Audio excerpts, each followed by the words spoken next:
Welcome to Web Handling. My name is Dave Roysum. Last week in Web301.26, we talked about matching our project efforts to the timing of trends occurring over months or years. Today, I describe a few key ingredients to the creative success on a much shorter time scale. I know your time is precious, so let's get started. Last week, we had a glimpse of my professional career. My website has further details, and a 40-page CV is available upon request. Still, I am a firm believer that all work and no play makes a person dull. My personal life is no less full than my professional life. Here are just a few of my hobbies. You can find out more on the dozens of personal videos I have on this channel as well as on Facebook. These are just some of my credentials as a creative, but this show is not about me. Instead, it is that I believe that you too can be a creative, and how this might be done I share as best as I know how to teach it. This show is about energy management, which means, of course, that you must have energy to begin with, and that energy is to be maximized. There are many breaks that eat up energy. Being told to do something is rarely energizing. Surprisingly, studies have shown that being paid to be creative is also energy robbing. There are many others that are sometimes unavoidable, like being interrupted. For example, I simply can't write on the days when my wife babysits our granddaughter.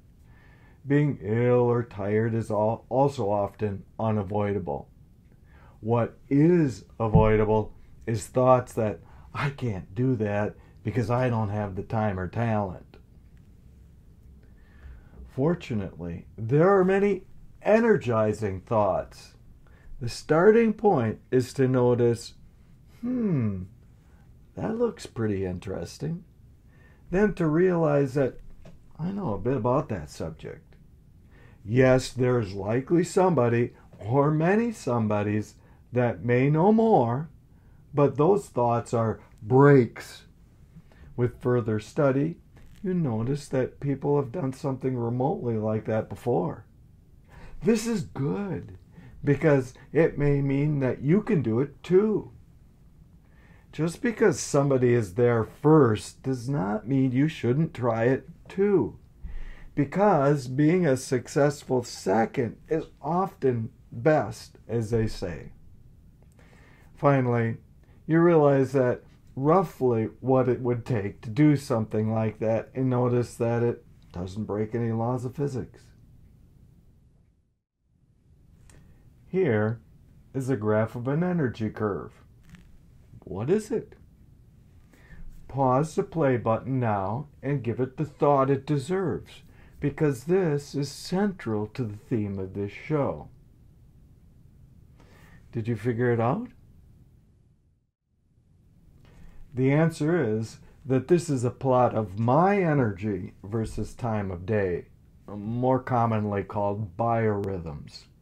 Of course, your biorhythm will be different than mine.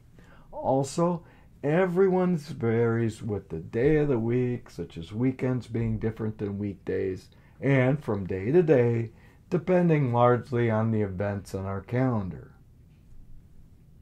So what do we do? Or what do I do in this case with this information?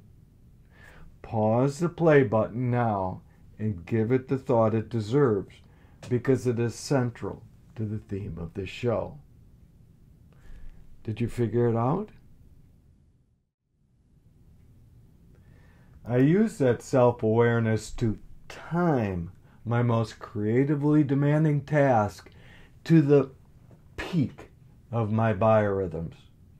Everything prior is a lead-up and preparation. Everything after is something else. In my case, I may also get a smaller peak late afternoon, but that greatly depends on the day's calendar. Of course, I don't just keep hammering away for 2 straight hours. I take frequent micro breaks. Note, they will not be checking email or some other energy-robbing task. It will be more likely some small household chore where I can let my mind wander a bit. You may be wondering, how do I know this is my generic curve and how it might differ from day to day?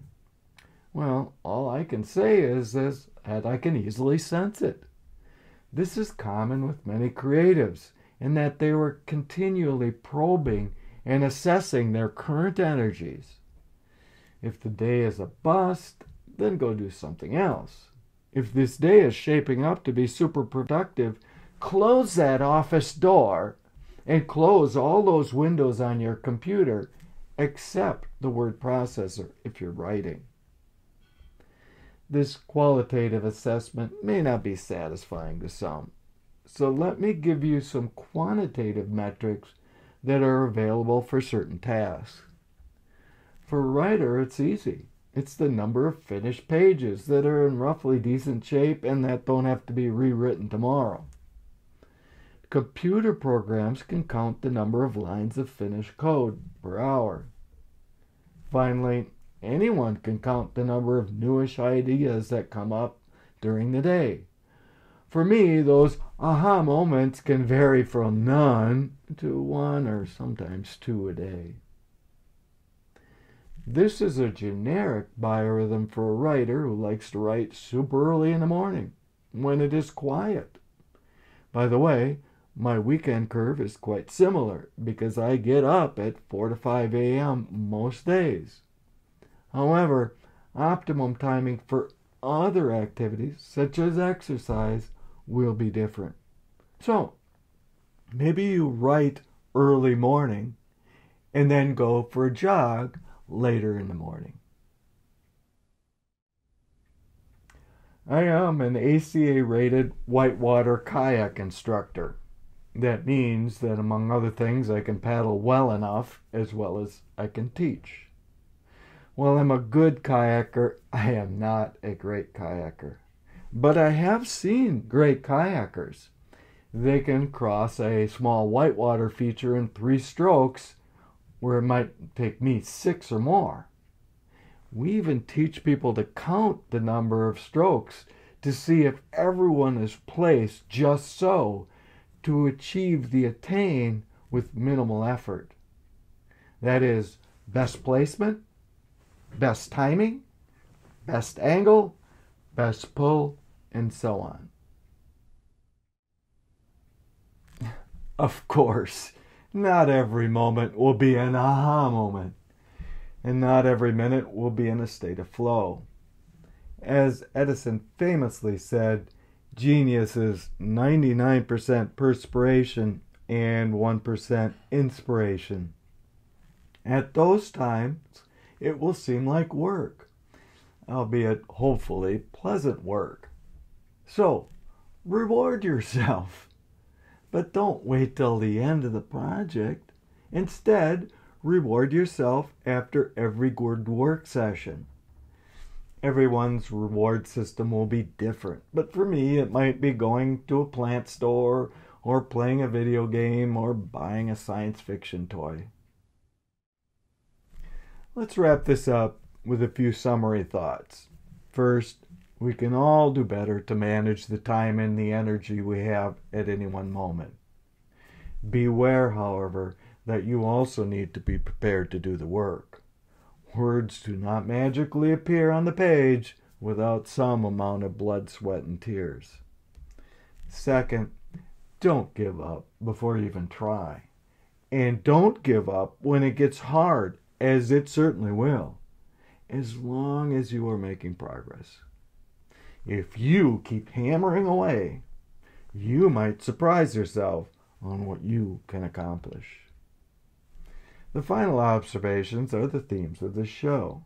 That is, know when your personal peaks are and time the creative work to best match them.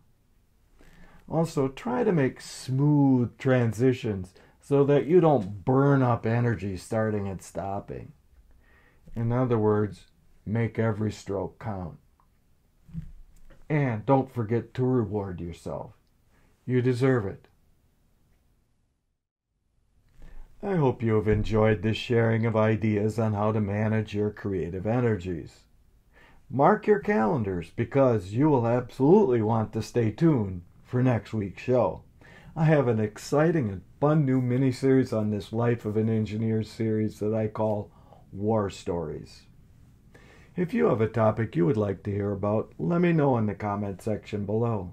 If you found anything interesting or useful here, please like and share and subscribe. See you next time.